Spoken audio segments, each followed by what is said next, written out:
que non, c'est bon, ils iront voter. Ah oui. Merci beaucoup. Les premières tendances sont formelles et si elles venaient à se confirmer, le parti au pouvoir aurait 70 sénateurs sur les 70 places en jeu pour l'élection sénatoriale du 12 mars dernier. Si l'opinion s'attendait d'emblée à une large victoire du RDPC, parti bien avant le scrutin, avec 14 sièges ne souffrant de rien, car seule formation politique ayant présenté des listes dans 2 régions, le Sud-Ouest et le Sud. Il faut également ajouter que seuls partis ayant présenté des listes dans la totalité des 10 régions, le RDPC contrôle 316 des 360 communes que compte le Cameroun. Pour autant, un 100% au recul démocratique qui traduit la faiblesse de l'opposition à en croire Cabral Libye. La situation que je viens de décrire avec force argument aurait bien pu aussi pendant cette même période être mise en échec si l'opposition s'était montrée capable de mobiliser davantage de Camerounais à s'inscrire sur les listes électorales, à surveiller leur vote. Donc oui, c'est un échec aussi. Et on doit pouvoir tirer aussi les leçons de cet échec et se remettre debout et se remettre au travail. Et donc, l'unique espoir de voir l'opposition représentée au Sénat serait que le chef de l'État en nomme des militants parmi les 30 attendus de lui. Une aberration, poursuit le président national du Parti camerounais pour la réconciliation nationale. C'est une aberration que le président de la République se retrouve, puisqu'il est lui-même, pour le cas spécifique du Cameroun, le président d'un parti politique, concurrent aux autres, qu'il se retrouve, lui, en train de donner des postes parlementaires par sa bonne générosité. C'est absolument une aberration, quel que soit le bout par lequel on le prend.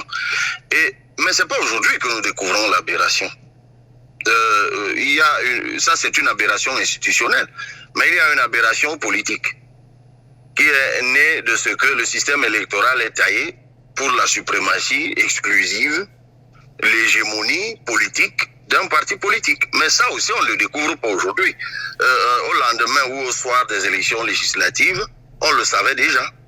Parce que le RDPC s'était taillé la majorité des conseillers municipaux. Donc on savait que Moutatis Moutandis, il se taillerait la majorité des conseillers régionaux et puis, in fine, la majorité des sénateurs.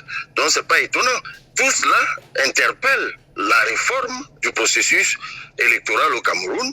Et c'est bien ce que nous, dans le groupe de 7, on avait proposé pour éviter ce genre de recul démocratique dans notre pays.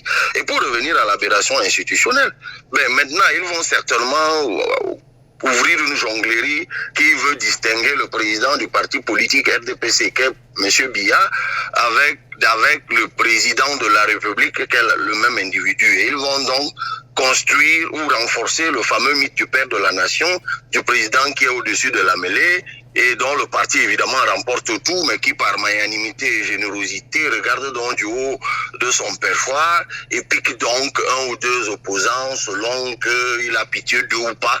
Donc voilà exactement dans quoi on est, mais tout cela est simplement regrettable. Notons que dans le Sénat sortant, le RDPC et ses alliés occupaient déjà 93 sièges sur les 100 existants, soit 87 sièges pour le RDPC, 2 pour l'UNDP, 1 siège chacun pour le FSNC, l'ANDP, le MDR et l'UPC. Les 7 sièges restants étaient quant à eux occupés par le SDF. Reste à savoir à présent si Marcel Niat Fendi, 88 ans, président du Sénat depuis 2013, sera nommé et reconduit à son poste, lui qui, en tant que président du Sénat et selon la Constitution, assure l'intérim en cas de vacances au sommet de l'État. À l'époque, on disait oui, et les gens disaient oui, c'est déjà fait. Voilà la Mais maintenant,